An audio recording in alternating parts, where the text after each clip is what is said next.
permohonan maaf yang sedalam-dalamnya.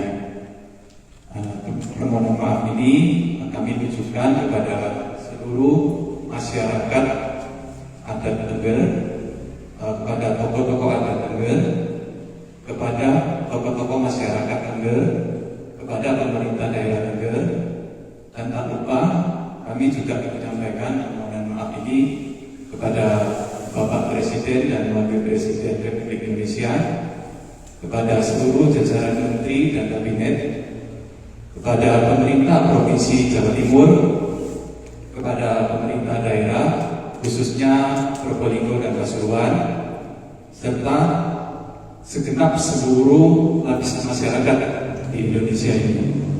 Tentunya kejadian ini tidak sengaja, dan pada saat kejadian kami juga ada usaha untuk memadamkan dengan salah satunya mengambil air mineral botol, dan segala keterbatasan kami dan kondisi saat itu yang angin cukup kencang dan rumput kering, jadi kami semua tidak dapat memadamkan. Nah, semoga ini menjadi pelajaran bagi kami, dan berikutnya kami akan berjanji tidak akan mengulangi dan akan lebih berhati-hati. Dan yang ketiga, kami juga menyampaikan terima kasih kepada seluruh petugas dan relawan yang telah berjuang sekuat tenaga untuk memadamkan api.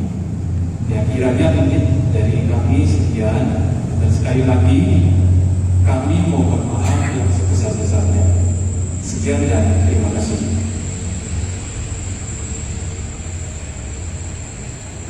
Itu tadi yang sudah disampaikan kepada salah satu perwakilan dari yang bersangkutan, tim rombongan pada saat itu.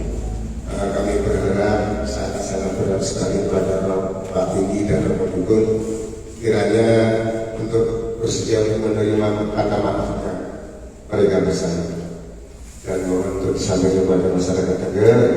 Dan kami tentunya dengan pengalaman ini, dan kami akan lebih hati-hati bila mana berkunjung ke wisata dan Bromo. Saya kira itu yang sementara yang bisa saya sampaikan. Mungkin itu Pak Dadang. Sekali lagi saya sampaikan terima kasih. Assalamualaikum warahmatullahi wabarakatuh. Waalaikumsalam.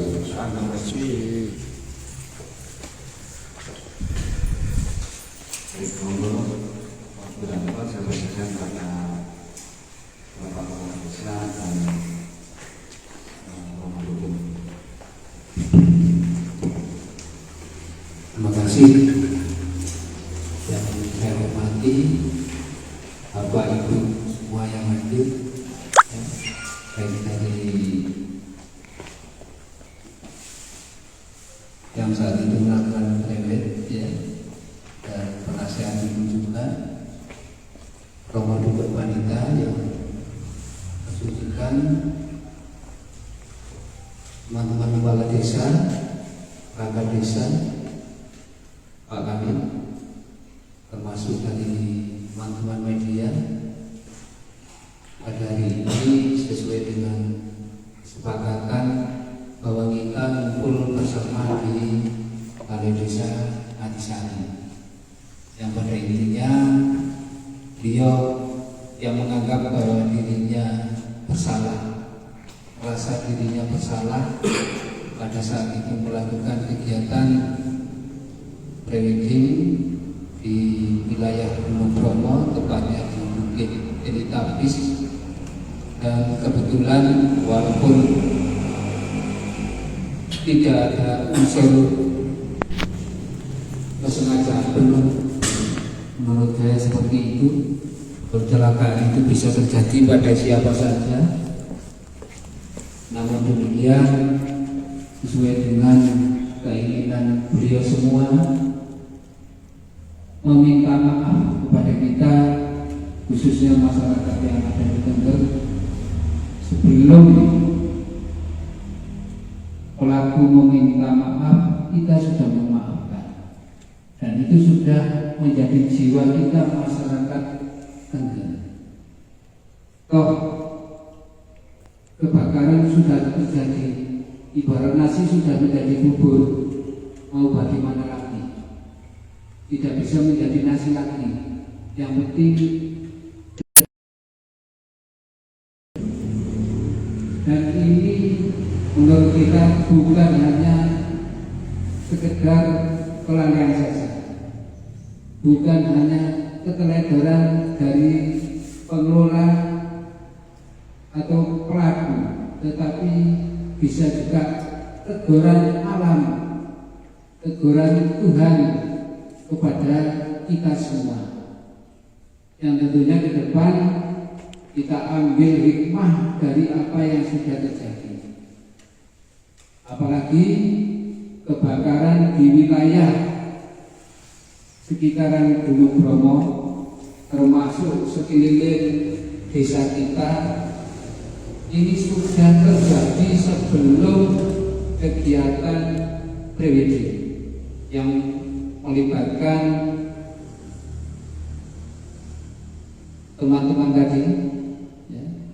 Kebakaran sudah terjadi di sekeliling gunung yang ada di desa kita, dan itu tidak ada tersangkanya. Ya. Kita tidak tahu pelakunya. Dan yang kedua, kita sampaikan bahwa alam Bromo sebelum terjadinya kebakaran di saat musim hujan itu sudah rusak parah. Saya katakan sudah rusak parah. Jadi seharusnya kawasan yang dilindungi dengan indahnya rerumputan pada saat musim hujan tidak lagi seperti itu. Tetapi di sana banyak pelaku wisata menggunakan jalur sesuai dengan kemauannya sendiri, sehingga banyak rerumputan yang tentunya terlindas oleh ban mobil, termasuk dengan kegiatan-kegiatan yang lain. Jadi untuk kedepannya, mari tentunya dari pengalaman yang ada kita ambil hikmahnya. Kita tidak usah terlalu mencari siapa yang salah. Kalau dicari siapa yang salah, tentunya banyak yang salah, termasuk kita. Namun demikian, walaupun tadi dari pihak pelaku sudah meminta maaf kepada kita, dan secara otomatis walaupun pelaku belum meminta, nanti pasal berapa yang dikenakan itu urusan penegak hukum. Pada intinya kita masyarakat Tengger hanya ingin kedepannya semua stakeholder yang ada di kawasan Gunung Bromo, dan perlu diketahui ya, bahwa Bromo itu pengelolanya adalah Taman Nasional Bromo Tengger Semeru, ya, di bawah Kementerian Kehutanan. Dan yang kedua, pengelolanya adalah pemerintah daerah, dalam hal ini pemerintah daerah Kabupaten Probolinggo, yang tepatnya di Seruni. Kita yang ada di desa hanya terlibat di dalamnya sebagai masyarakat, kita hanya sebagai pelaku jasa wisata, baik itu jeep, kuda maupun PKL. Namun demikian bukan hanya warga kita saja yang berusaha di sekitar Gunung Bromo, namun demikian banyak juga mereka dari luar kawasan Tengger, ya, yang belum tentu semuanya tahu dan paham pemberlakuan alam Bromo. Makanya berdasarkan pengalaman yang ada, kebakaran yang terjadi di sekitaran Gunung Bromo yang begitu dahsyat itu menurut kita adalah gambaran hati kita yang terbakar, ya, gambaran hati kita yang terbakar, karena yang ada di benak pikiran yang ada hanya uang, bagaimana mengelola bisnisnya, bagaimana meningkatkan bisnisnya, sementara pemberlakuan alam Bromo ini mungkin kurang ada perhatian. Namun demikian bagi kita untuk kita secara spiritual, secara non fisik, ya, upaya agar Bromo selalu dalam keadaan normal. Kita selalu berupaya.